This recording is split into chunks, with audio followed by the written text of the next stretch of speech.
7th class में हम लोग सांख्यिकी के अंतर्गत अभी फ्रीक्वेंसी पढ़ेंगे, बारंबारता जिसको कहते हैं। उसमें प्रॉब्लम सेट 55 हम पढ़ेंगे। तो व्हाट इज़ फ्रीक्वेंसी? फ्रीक्वेंसी क्या होती है?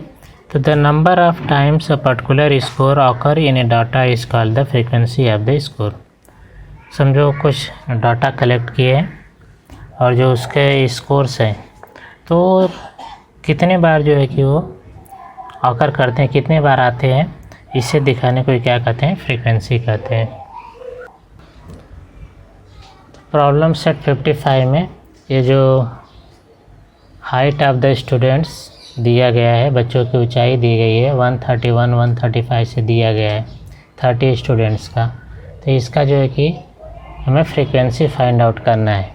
तो पहला ऐसा फ्रीक्वेंसी डिस्ट्रीब्यूशन टेबल बनाएंगे। इसके बाद में यहाँ पे देखो हाइट दिया गया, ऊंचाई दी गई है सेंटीमीटर में, और यहाँ पे टैली मार्क्स जिसको मिलान चिन्ह कहते हैं, और फ्रीक्वेंसी बारंबारता। ये कैसे बनाएंगे पहले देखो। अब यहाँ पे 131 सेंटीमीटर, तो पहला जो यहाँ पे देखो इसको जो दिया है डाटा 131, इसको एक कैंसिल करेंगे और यहाँ पे यानी उसको काउंट कर लिया, यहाँ पे एक लाइन ऐसे खींचेंगे। फिर 135, तो 135 में एक लाइन ऐसे खींचेंगे। फिर 140, तो 140 में एक लाइन। फिर 138, तो 138 में एक लाइन खींचेंगे। 132 में एक लाइन। तो जब ऐसा कट करेंगे इसका मतलब इसको हमने काउंट कर लिया है। 133, तो इससे मिस्टेक्स होने के चांस नहीं रहेंगे। फिर 135, तो 135 में एक लाइन, अभी यहाँ पे डबल लाइन खींच देंगे। 133, तो 133 में एक लाइन और ऐसे खींचेंगे। फिर 134, तो 134 में एक लाइन। फिर 135 में एक लाइन। फिर 132, फिर 133, 140, तो 140 में एक लाइन। फिर 139, तो 139 में एक लाइन ऐसे खींचेंगे। फिर 132, फिर 131, 134, 133, 140 दो बार है तो इसमें अभी दो लाइन ऐसे खींचेंगे। फिर 139, तो 139 में एक लाइन। फिर 136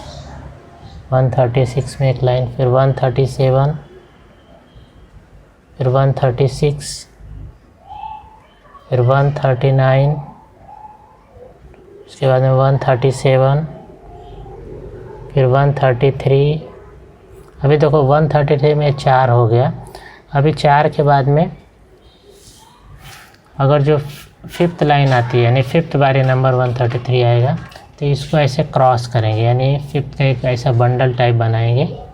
4 लाइन खींचने के बाद में एक ऐसा क्रॉस करना है, तो 5th का एक बंडल बन गया 5 लाइंस का, यानी 133 5 टाइम्स आ गया। फिर 134, तो 134 में एक लाइन। फिर 131, तो 131 में एक लाइन। फिर 140, तो 140 में अभी देखो यहाँ भी 4 है लाइन, तो अभी 5th टाइम आ गया तो इसको 1 ऐसे क्रॉस कर देंगे।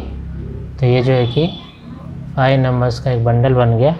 अब इसको काउंट करेंगे। देखो 131 1 2 3 3 टाइम्स आया तो ये 3 लिखेंगे। फिर 132 3 टाइम्स आया तो इधर भी 3। फिर 132 3 टाइम्स आया। 133 5 टाइम्स आया तो 5 लिखेंगे। 134 3 टाइम्स आया तो 3 लिखेंगे। 135 3 टाइम्स आया। 136 2 टाइम्स। 137 2 टाइम्स। 138 1। फिर 139 3 टाइम्स। फिर 140 5 टाइम्स आया। अभी सबको जो है कि इसको टोटल करेंगे, तो ये जो टोटल होगा उसको करेंगे। तो इस तरह से क्वेश्चन 1 का जो है फ्रीक्वेंसी डिस्ट्रीब्यूशन टेबल, जिसको कहेंगे हिंदी में बारंबारता बंटन सारणी या वितरण सारणी, ये जो है कि इस तरह से तैयार करेंगे। और ये टोटल स्टूडेंट्स कितने हो गए? 30। तो 30 स्टूडेंट्स का टोटल है, यानी 131 हाइट जो है कि 3 स्टूडेंट्स की है। 132 3 स्टूडेंट्स की 133 सेंटीमीटर। 5 स्टूडेंट्स की है 134 3 स्टूडेंट्स है।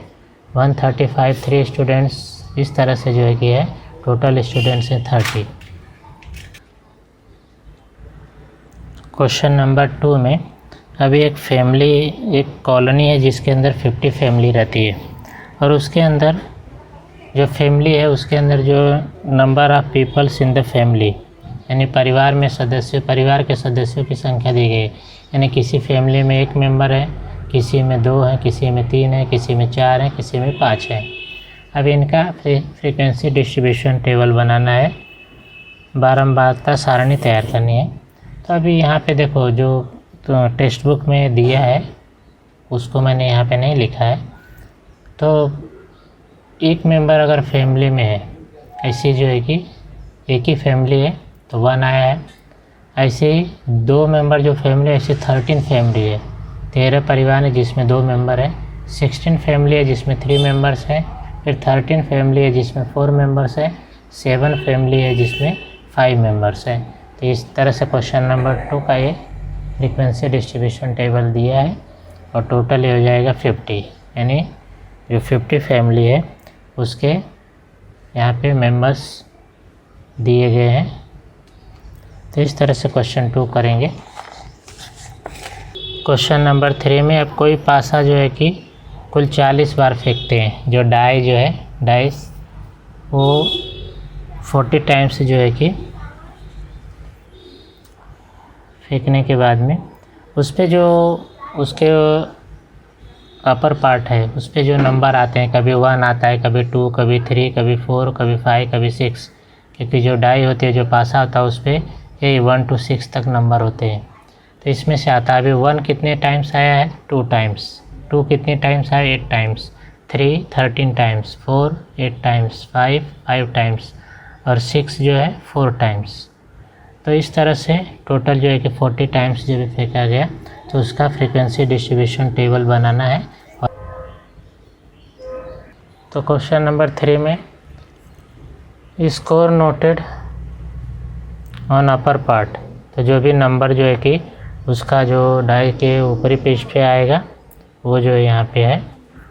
और इस तरह से जो है कि ये क्वेश्चन नंबर 3 उसको सॉल्व करेंगे। जब भी बच्चे भोजन करते हैं तो छात्रावास में ये 30 स्टूडेंट्स हैं, उनको जो है कि कितनी चपाती लगती है, तो किसी कोई जो है कि 2 चपाती, किसी 3, किसी को 4, किसी को 5। तो ये जो चपाती है या रोटी है उसकी संख्या दी गई है, इसका फ्रीक्वेंसी डिस्ट्रीब्यूशन टेबल बनाना है। तो अभी देखो यहाँ पे 3 है, 3 को कैंसिल करो, 3 में एक लाइन ऐसे खींचेंगे, फिर 2 2 बार है तो इसमें 2 लाइन खींचेंगे, फिर 3 तो 3 में एक लाइन, फिर 4 5 तो 4 में एक लाइन खींचो, 5 में एक लाइन खींचो, फिर 4 तो 4 में एक लाइन खींचा, फिर 3 में एक लाइन ड्रॉ किया, फिर 4 में एक लाइन ड्रॉ किया, फिर 5 तो 5 में एक लाइन ड्रॉ किया, फिर 2 3 तो 2 में एक लाइन ड्रॉ किया, 3 में एक किया, फिर 4 तो 4 में एक लाइन ड्रॉ किया, फिर इधर 3 अभी देखो 4 हो गया तो इसका एक ऐसे क्रॉस करेंगे, यानी ये 5 हो गया टोटल। इसके बाद में 2 में एक लाइन ड्रॉ करो, फिर 5 में एक लाइन ड्रॉ करो, फिर 4 3 टाइम्स है तो एक खींचा, बाकी 2 लाइन इस तरह खींचा। इसके बाद में 3 2 टाइम्स है तो 3 1 2। इसके बाद 2 3 टाइम्स है तो ये 1 हो गया, ये 2 ये 3। इसके बाद में 3,